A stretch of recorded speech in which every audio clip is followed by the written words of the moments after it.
देखना बंद करो, पहले सब्सक्राइब करो। एक गांव में राजू नाम का लड़का रहता था। वो रंग बिरंगी सुंदर सुंदर टोपियां बनाया करता था और उन्हें बाजार में जाकर बेच देता था। उसकी सुंदर सुंदर टोपियां सभी को बहुत अच्छी लगती थीं। एक दिन राजू जब टोपियां बेचने बाजार जाने लगा, रास्ते में उसे बहुत तेज भूख लगी, तो वह खाना खाने के लिए एक घने आम के पेड़ की छांव में बैठ गया। बड़ी तेज धूप है, क्यों ना थोड़ी देर इस पेड़ के नीचे बैठकर आराम कर लेता हूँ और खाना भी खा लेता हूँ। थका हारा राजू पेड़ के नीचे आराम करने लगा। उसी घने पेड़ के ऊपर बहुत सारे बंदरों की टोली थी जो बहुत शैतान थे। जब बंदरों ने देखा राजू टोपी वाले की आंख लग गई है और वह सो गया है, तभी सारे शैतान बंदर पेड़ से नीचे उतरकर टोपियों के साथ खेलने लगे। बेचारा राजू इस बात से अनजान था और आराम से सो रहा था। तभी वहां से एक और व्यापारी निकला जो कपड़े बेचता था। वह बंदरों को देखकर समझ गया कि जरूर दाल में कुछ काला है। थोड़ी और पास आने पर उसने राजू टोपी वाले को सोते देखा और उसे उठाने लगा। अरे ओ टोपी वाले भैया, जल्दी उठो, देखो बंदर तुम्हारी सारी टोपियां ले जा रहे हैं, जल्दी उठो जल्दी उठो। क्या? अरे अरे अरे मेरी टोपी! भाई तुम ही कुछ मदद करो ना। व्यापारी बहुत होशियार था, उसने राजू की मदद करने की सोची। अचानक व्यापारी ने जोर जोर से हंसना शुरू कर दिया। सभी बंदरों का ध्यान व्यापारी की तरफ चला गया और वे सब जोर जोर से हंसने लगे। व्यापारी समझ गया कि बंदर उसकी नकल कर रहे हैं। तभी व्यापारी ने अपनी और राजू की टोपी जमीन पर फेंक दी। सभी बंदरों ने वैसा ही किया जैसा व्यापारी ने किया था। एक दूसरे की टोपी उतारकर जमीन पर फेंक दी और इस तरह टोपी वाले राजू को अपनी सारी टोपियां वापस मिल गईं और बंदर व्यापारी के साथ जोर जोर से हंसने लगे। चूहे के मुंह में मिर्ची। एक पेड़ के नीचे चूहे का बड़ा सा बिल था जो अपने परिवार के साथ रहता था। एक दिन उसी पेड़ के पास एक व्यापारी आकर बैठ गया। उसके पास अनाज से भरा हुआ एक थैला था। अरे वाह, इस थैले से तो खुशबू आ रही है, जरूर कुछ बहुत अच्छा खाने को होगा। चलो चलकर देखता हूँ। चूहा चुपके से उस थैले के पास गया और अपने नुकीले दांतों से उसे काटने लगा। जैसे ही उस थैले में छेद हुआ, व्यापारी खड़ा हो गया और चलता बना। उस थैले के छेद से अनाज के दाने गिरते रहे और चूहा उन्हें मजे से खाता रहा। अरे वाह, कितने स्वादिष्ट दाने हैं। चलो चलो दाने खाते हैं, आज तक दावत हो गई, मजा आ गया। दाने थैले से गिरते रहे और चूहे उन्हीं दानों को खाते रहे जब तक व्यापारी जंगल से बाहर निकला। उसका थैला खाली हो चुका था। अरे यह क्या, मेरे सारे दाने कहाँ गए? उसने जब पीछे मुड़कर देखा तो उसे कुछ नजर नहीं आया। ओहो, लगता है मेरे थैले में छेद हो गया और सारे दाने बर्बाद हो गए। मुझे अगली बार से ध्यान रखना होगा। और इसी तरह अगले दिन जब व्यापारी दोबारा अनाज लेकर उसी पेड़ के नीचे बैठा तो चूहे ने पूरा फायदा उठाया। अरे वाह, ये तो आज फिर यहाँ आ गया। चलो इसके थैले में छेद करते हैं। चूहों ने मिलकर उसके थैले में 2-4 छेद कर दिए। जैसे ही व्यापारी अपने घर जाने के लिए उठा, छेद से अनाज के दाने फिर से गिरने लगे। चलो चलो खाते हैं, आज फिर दावत होगी।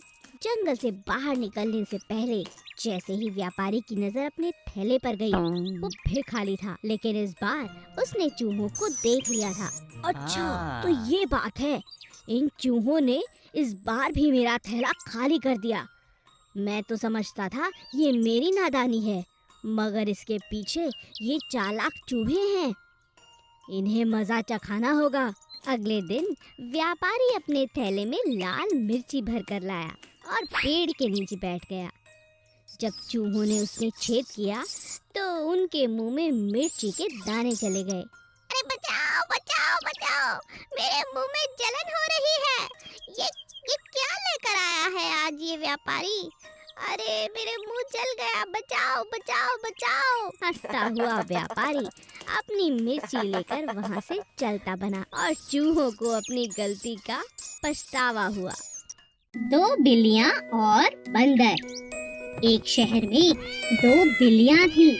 वो दोनों साथ साथ खेलती और खाना भी साथ साथ ढूंढती। एक का नाम था लूसी और दूसरी का नाम था पूसी। दोनों खाने के लिए बहुत झगड़ा भी करती थी। दोनों चोरी करने में बेहद माहिर थी। जब भी किसी के घर का दरवाजा खुला रह जाता, वो तुरंत जाकर रसोई से दूध पी लेती। एक बार वे दोनों खाने की तलाश में घूम रही थी। अचानक रास्ते में उन्हें एक रोटी दिखाई दी। लूसी ने कहा, अरे वाह, ये कितनी स्वादिष्ट रोटी है। मेरा तो खाने का इंतजाम हो गया। पूसी ने कहा, क्या कहा? यह रोटी मेरी है, मैंने इसे पहले देखा था। तुम जाओ यहाँ से। लूसी ने कहा, क्या? तुम हमेशा दूसरों का खाना खाती हो, दूसरों से छीनती हो। चली जाओ यहाँ से। ये मेरी रोटी है, मुझे बेवकूफ मत बनाओ। यह रोटी मेरी है, लालची कहीं की। मेरी मेरी मेरी मेरी। दोनों बिल्लियाँ जोर जोर से रोटी के लिए आपस में झगड़ने लगी। तभी वहाँ उनका दोस्त बंदर आ गया। बंदर ने कहा, इतनी सी बात पे क्या झगड़ना, मैं इस रोटी को आधा कर देता हूँ, तुम दोनों उसे खा लो। हाँ बंदर, हमारी बहुत मदद हो जाएगी। ये तो मुझसे हमेशा लड़ती रहती है। लो, हो गए रोटी के 2 टुकड़े। नहीं नहीं, इसमें एक छोटा है। लाओ, मैं अभी बराबर कर देता हूँ। अरे ये अभी भी छोटा है। लाओ, मैं फिर बराबर कर देता हूँ। बस इसी तरह चालाक बंदर ने थोड़ा थोड़ा करके पूरी रोटी को खा लिया और दोनों बिल्लियाँ यह देखकर सर पकड़ने लगी। अरे ये हमने क्या किया? ये चालाक बंदर तो हमारी रोटी खा गया। ठीक ही कहा है किसी ने, झगड़ा करने से कुछ नहीं होगा। इससे अच्छा तो हम दोनों बांट कर इस रोटी को खा लेते, है ना पूसी? हाँ हाँ लूसी। 2 बकरियाँ। एक बार की बात है, रतन नाम का एक चरवाहा अपनी बकरियों को नदी किनारे घास चराने ले गया। रतन नदी किनारे पेड़ की छांव में सुस्ताने लगा और दोनों बकरियां घास चरने लगी। अचानक पहली बकरी को नदी की दूसरी तरफ हरी हरी घास दिखाई दी। अरे वाह! उस पार तो इतनी सुंदर घास, ये तो बहुत स्वादिष्ट होगी। मैं उस पार जाकर इसे खा लेती हूँ। मैं और कैसे? तभी बकरी की नजर एक पेड़ पर गई जो बहुत लंबा था और किसी कारण से गिर गया था और नदी के उस पार तक जुड़ गया था, जैसे कोई पुल हो। बकरी बहुत खुश हो गई और सोचने लगी कि मैं इस पेड़ के सहारे उस किनारे तक पहुंच सकती हूँ। बकरी पुल पर चढ़ने लगी।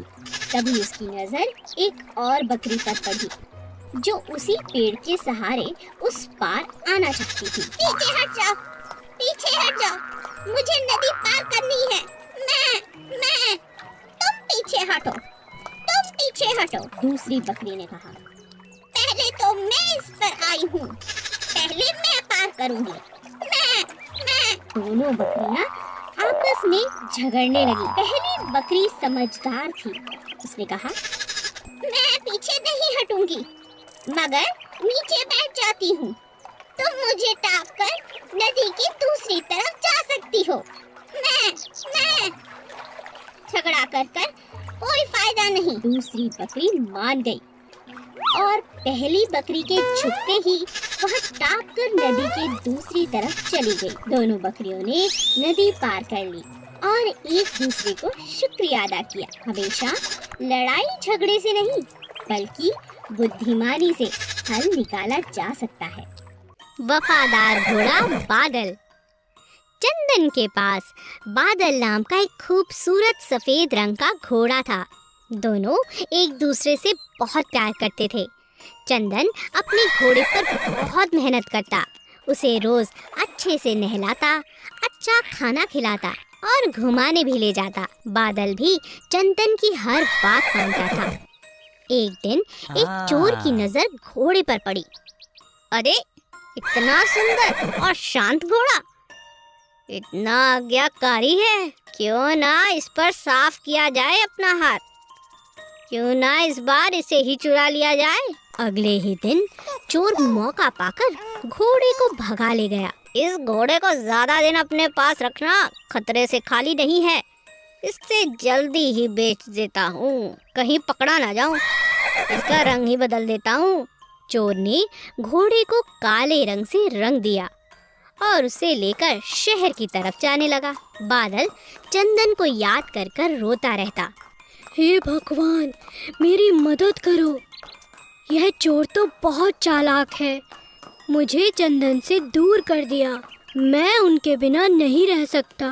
तभी बादल की नजर नदी किनारे बैठे चंदन पे पड़ी। चंदन को देखते ही बादल जोर जोर से हिंहिनाने लगा। चंदन को कुछ समझ नहीं आया। अरे, ये घोड़ा मुझे देखकर इतना शोर क्यों कर रहा है? शायद ये मुझे कुछ कहना चाहता है। तभी अचानक बादल चोर को जोर से धक्का देकर नदी में कूद पड़ता है। अरे अरे, ये घोड़ा, अरे इसे बचाना होगा। चंदन घोड़े को बचाकर बाहर ले आता है, मगर यह क्या? अरे, इस घोड़े का तो रंग निकल रहा है। अरे भागो, कहीं पकड़ा न जाऊं। यह सब देख चोर दुम दबाकर भाग गया। चंदन अपने घोड़े को पहचान जाता है और बादल अपनी समझदारी से अपने मालिक के पास वापस पहुंच जाता है।